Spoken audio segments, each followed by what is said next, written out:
नमस्कार दोस्तों। आपने पिछली कहानी पेरिस क्लब में नाच में आपने सुना कि कैसे क्लब में विदेशी मेहमान के साथ डांस हुआ। उसके दूसरे दिन विदेशी मेहमान ही मुझे एयरपोर्ट पर छोड़ने आया। एयरपोर्ट के अंदर दाखिल होकर मैं अपने ही सोच में डूबी सिक्योरिटी की तरफ बढ़ रही थी। अपना केबिन का सामान मशीन में डाला, मेरा बोर्डिंग पास स्कैन हुआ और मैं मेटल डिटेक्टर से गुजरी तो मुझे एक सिक्योरिटी वाले ने रोका और एक तरफ खड़ा होने को कहा। अनजान देश में जुबान लड़ाना और बहस अपने आप पर उल्टी पड़ सकती है और मुझे इस तरह कभी रोका नहीं गया तो मैं निश्चिंत थी कि जरूर कुछ कंफ्यूजन रही होगी। 10 मिनट रुक लेने के बाद एक कस्टम अफसर आया और मुझे साथ चलने को कहा। मैं उसके साथ चली गई। उसका दफ्तर एयरपोर्ट पर ही सिक्योरिटी से थोड़ा दूर था। दफ्तर में पहुंचने के बाद उसने मुझे बैठने के लिए कुर्सी दी और एक फोन किया। फोन पर ऑफिसर ने फ्रेंच में कहा, सुंदरी हाथ लगा है, जल्दी आओ। वह नहीं जानता था कि मुझे फ्रेंच आती है। उसने मुझसे अंग्रेजी में मेरा पासपोर्ट मांगा और मुझसे सवाल करने लगा।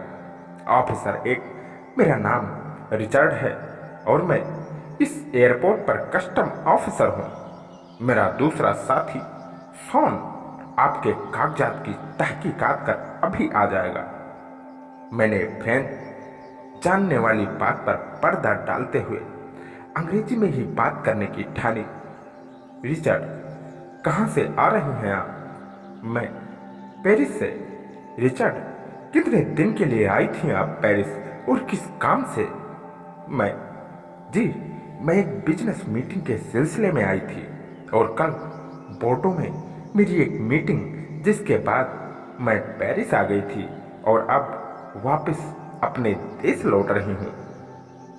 क्या बात है अफसर, कुछ प्रॉब्लम है क्या? पर उसने मेरे सवाल को दरकिनार करते हुए सवाल किया, किस तरह का बिजनेस? दूसरा ऑफिसर शॉन भी दफ्तर में आ गया और मेरे पीछे खड़ा होकर सवाल जवाब सुनने लगा। मैं अब थोड़ा छिचकी, इतने सवाल मुझसे क्यों किए जा रहे हैं? कहीं मेरे दिए जवाबों में कहीं ये लोग कुछ कमी निकालकर मुझे आजीवन प्रतिबंधित न कर दें। तब मैं बोली, जी मैं एक बहुराष्ट्रीय कंपनी में कार्यरत हूँ। ये देखिए मेरा ऑफिस का आई कार्ड। दूसरे ऑफिसर शॉन ने मुझसे मेरा आई कार्ड ले लिया। रिचर्ड, इसकी परख हमें करने दीजिए और बातों को घुमाए बगैर जितना पूछा जा रहा है उसका उत्तर दीजिए। मैं घबरा गई। शॉन, क्या बात है? आपको पसीने क्यों आ रहे हैं? आप जरूर हमसे कुछ छिपा रही हैं। रिचर्ड ने अपना लहजा कड़क करते हुए टेबल पर जोर से मारा और चिल्लाते हुए मुझसे पूछा, हमें सच सच बताओ, किस तरह का बिजनेस करती हो तुम? मैं, जी आप गलत समझ रहे हैं, मैं ऐसा कोई काम नहीं करती। शॉन ने रिचर्ड की ओर कटाक्ष भरी मुस्कान देते हुए कहा, अच्छा तो ये धंधा नहीं करती रिचर्ड। रिचर्ड, कोई बात नहीं मैडम, आप यह बताइए कि क्या ये सामान आपका है? उसने मुझे मशीन में डाला हुआ मेरा बैग दिखाया। मैं, जी हाँ ये मेरा ही है। शॉन, तो इसके अंदर का सामान भी आप ही का है ना? मैं लड़खड़ाती जुबान से बोली, जी सामान भी मेरा ही है। जब बैग मेरा है तो सामान भी मेरा ही होगा।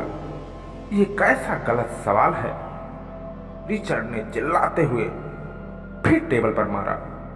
जितना पूछा जाए केवल उतना जवाब दो। पीछे से शॉन ने कहा, घबराओ नहीं। अभी जो तुमने कहा, क्या उस स्टेटमेंट पर दस्तखत करोगी? मैं अंदर ही अंदर बहुत घबराई हुई थी। मैंने अपनी कही बात पर साइन करने के लिए हामी भरी। सामने मेरे आगे कागजात रखे, मैंने पढ़ा और साइन कर दिए। टीचर, क्योंकि अब तुमने माना है कि ये बैग भी तुम्हारा है और इसके अंदर का सामान भी, इसलिए अब हम इसे खोलेंगे। सॉन मेरा बैग टेबल पर रख खोलने लगा। उसमें से एक एक कर चीजें निकालने लगा, क्योंकि चेक इन में बैग में बैटरी ले जाना मना होता है। मैंने स्टीवन का दिया उपहार इस बैग में रखा हुआ था। वह धीरे धीरे एक एक कर सारा सामान टेबल पर फैला कर रखने लगा। पहले उसने केबिन बैग खोला। जैकेट, चप्पल, ड्रेस, कुछ खाने पीने का सामान, ज्वेलरी, कैप, मफलर, उपहार। रिचर्ड, जानती हो ना, भारत में इन चीजों पर प्रतिबंध है। उसने उपहार की ओर इशारा करते हुए कहा। रसीद है इनकी तुम्हारे पास? मैंने सच बताओते हुए कहा, सर, ये मुझे किसी ने तोहफे में दी है। रसीद नहीं है, पर जिसने दी है मैं उसकी आपसे फोन पर बात करवा सकती हूँ। कृपया मुझे एक फोन करने दीजिए। सॉन ने मेरा पर्स खोलना शुरू किया और उसका सामान भी फैलाने लगा। मेकअप का सामान, कंघी, चाबियाँ, गोगल, टिश्यू, फेस पाउडर, मेरी कुछ ज्वेलरी। अंत में उसके हाथ में एक पुड़िया थी जिसमें कुछ सफेद पाउडर था। उसने वह सूंघते हुए कहा, पाउडर है रिचर्ड, ये सब तुम्हारा ही है। सही कहा ना, ये सफेद पाउडर भी तुम्हारा है। जानती हो फ्रांस में ये रखने, बेचने और खरीदने की सजा। मैं घबराते हुए, सर, ये पाउडर मेरी नहीं है। कैसे मेरे बैग में आई, मुझे कुछ नहीं मालूम। सॉन, तुमने ये पेपर पर साइन कर अपनी स्टेटमेंट दी है कि इन बैग में जो भी सामान है वह तुम्हारा है, तो उस हिसाब से ये पाउडर भी तुम्हारी हुई। रिचर्ड, इसके चेक इन बैग भी मंगाओ, पूरी तरह तलाशी लेनी होगी। सॉन ने फोन उठाकर फ्रेंच में मेरा बोर्डिंग पास नंबर बताया और मेरा बड़ा बैग लाने को कहा। रिचर्ड, आग बबूला होते हुए, सच सच बताओ, कितनी सामान है तुम्हारे पास और किससे खरीद कर ला रही हो, किसे बेचने वाली हो? सॉन ने फ्रेंच में कहा। काफी घबरा गई। पहले इसकी तलाशी लेते हैं, पूछताछ के बाद मैं भी कर सकते हैं। और मुझे अंग्रेजी में कहा, जब तक तुम्हारा बैग आता है हम तुम्हारी तलाशी लेंगे। सॉन, घबराओ नहीं, हम केवल अपना काम कर रहे हैं। सहयोग नहीं करोगी तो तुम पर शक और गहरा होगा, इसलिए जैसा कहा जा रहा है करो। वह दोनों ही अफ्रीकी मूल के फ्रांसीसी थे। उनके गहरे रंग पर चेहरे पर केवल उनकी बड़ी बड़ी आंखें चमक रही थीं और उस पर उनके सफेद दांत किसी को भी अंधेरे में डराने के लिए काफी थे। दोनों ही हट्टे कट्टे, 6 फुट के मजबूत शरीर वाले थे। मैं डर गई और तलाशी देने को तैयार हो गई। रिचर्ड बहुत कड़क था। उसने फिर चिल्लाते हुए कहा, हमारे पास पूरा दिन नहीं है तलाशी के लिए, जल्दी तलाशी दो। 2 अफ्रीकी मूल के अफसर से तलाशी के ख्याल से मेरे अंदर धूम मचने लगी थी। यह तो मेरे भी दिल में दबी एक ख्वाहिश थी, अफ्रीकी मूल के आदमी से मिलना।